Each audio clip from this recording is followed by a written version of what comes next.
तो स्टूडेंट, आज हम लोग पढ़ेंगे, जैसे हम लोग कल पढ़ रहे थे कि विभिन्न माध्यमों के लिए लेखन।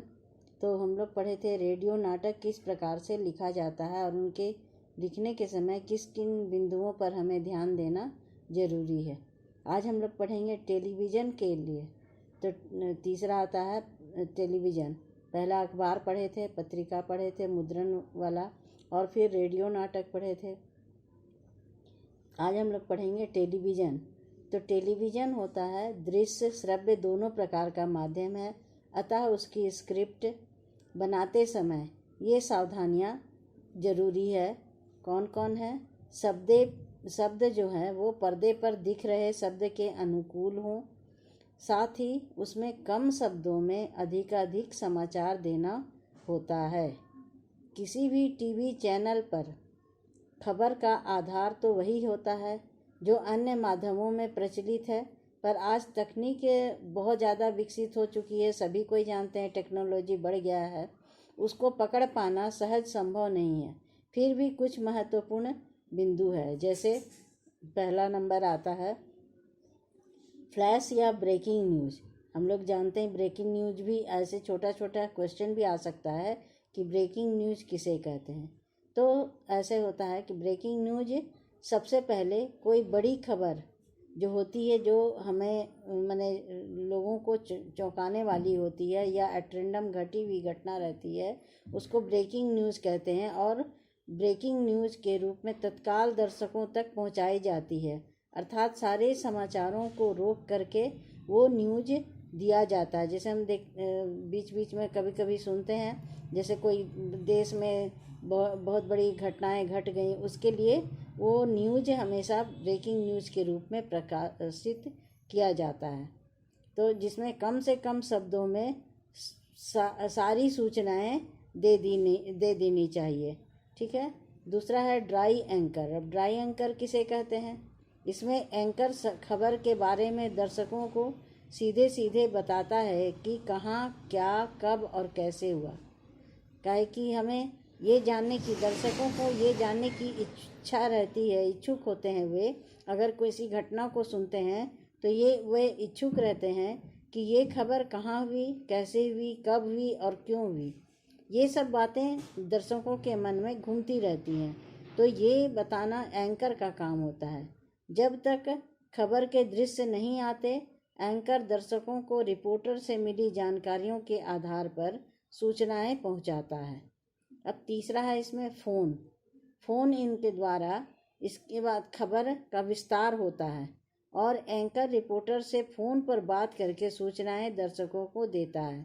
रिपोर्टर घटनास्थल पर ही मौजूद रहता है। हम देखते हैं कि जो भी मीडिया के तो बहुत सारे अंग होते हैं, तो जो भी रिपोर्टर होता है वो जहाँ घटनाएं घट रही होती हैं, चाहे कितनी भी भीषण घटनाएं हैं, चाहे आगजनी की हो, चाहे बाढ़ का प्रकोप हो, चाहे भूकंप वाले दृश्य हो, कहीं भी हम देखते हैं तो वहाँ पर मीडिया के लोग पहुँचे हुए होते हैं और वहाँ से दूरदर्शन तक जो भी हर शहर के, देश के कोने कोने में जो जितने भी ये बैठे हुए हैं, उन तक ये न्यूज़ पहुंचाते रहते हैं। वो फ़ोन पर इन्हें बताते रहते हैं और वो सीधे सीधे फिर दर्शकों को देते हैं।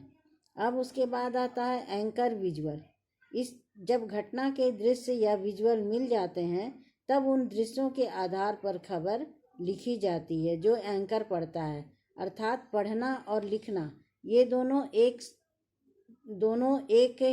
माने दोनों में मिलान बहुत ज़रूरी है। इसलिए जब दृश्य और घटनाएं जो है वो मिल जाती हैं, जो बोला जा रहा है, तब उसे खबर के रूप में लिखी जाती है। अब दूसरा है एंकर बाइट कहते हैं कथन को। किसी घटना की सूचना देने और उसके दृश्य दिखाने के साथ ही उस घटना के बारे में प्रत्यक्षदर्शियों या संबंधित व्यक्तियों का कथन दिखा या सुनाकर समाचार को प्रामाणिकता दी जाती है, प्रदान की जाती है। कहने का ये तात्पर्य है कि जैसे अभी एक न्यूज़ आया कि राजस्थान में समुंदर उतर आया, तो ये कैसे हुआ, कैसे हम इसको जाने?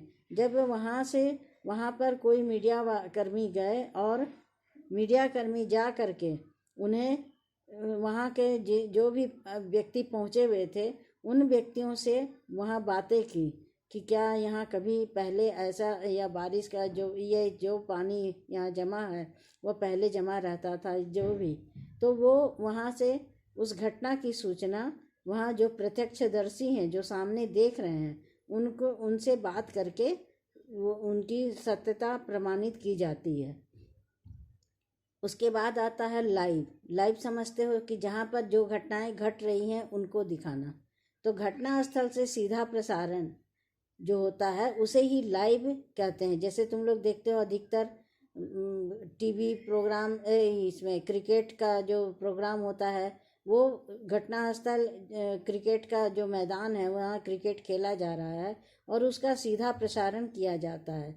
जब इस सीधे प्रसारण को हम देखते हैं तो उसे ही लाइव कहा जाता है। यह कार्य घटना स्थल पर उपस्थित रिपोर्टर और कैमरामैन के माध्यम से होता है। उसके बाद आता है एंकर पैकेज। यह किसी भी समाचार को संपूर्णता से प्रस्तुत करने का माध्यम है। इसमें संबंधित घटना के दृश्य, इससे जुड़े लोगों की बाइट, ग्राफिक के जरिए जरूरी सूचनाएं आदि होती हैं। अब आता है श्रव्य मीडिया की भाषा शैली।